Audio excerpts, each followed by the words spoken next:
La linguistique saussurienne, à base de signifiés insignifiés, je l'ai déjà dit il y a quelque temps, elle est lacunaire.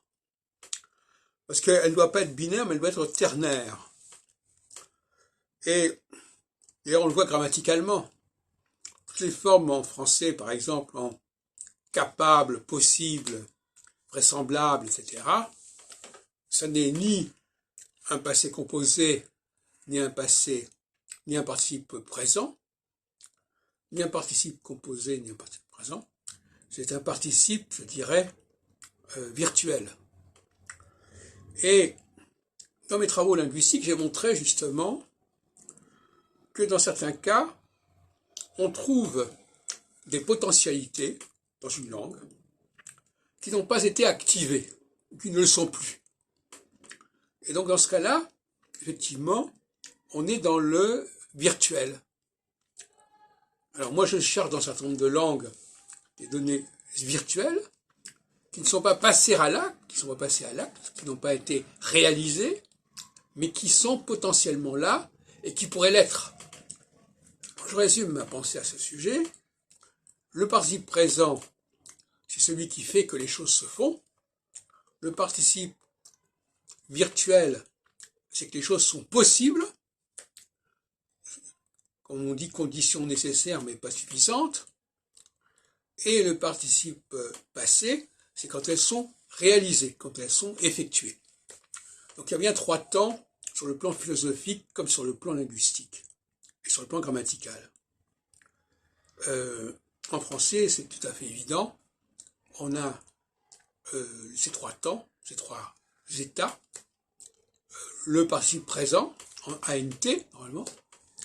Le participe passé en et accent aigu ou en d'autres formes comme en IT ou en U, etc. J'ai pu, j'ai écrit, etc.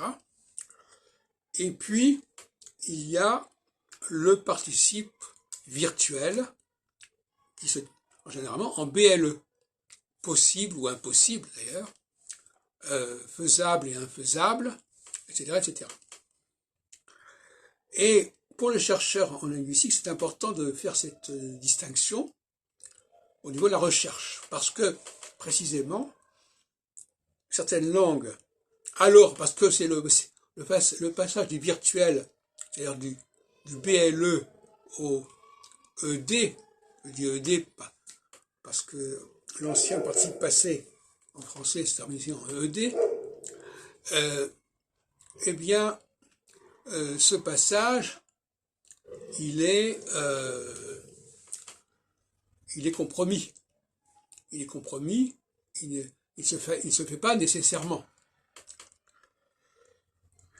Il y a un ratage, il y a un avortement quelque part qui a fait qu'on n'a pas pu passer du participe virtuel au participe passé parce qu'il y a eu une carence, notamment du participe présent, celui qui est faisant, celui qui est constituant.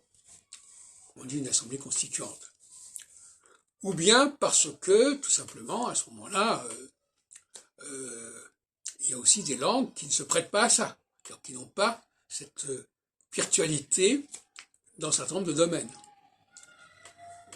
Donc elles sont éliminées d'office puisqu'elles n'ont pas les qualités nécessaires, non pas suffisantes. Alors, nécessaire, ça veut dire il faut qu'il y ait cette virtualité, et suffisante, il faut qu'il y ait un acteur au sens du participe présent qui permet de passer au troisième stade qui est le participe passé.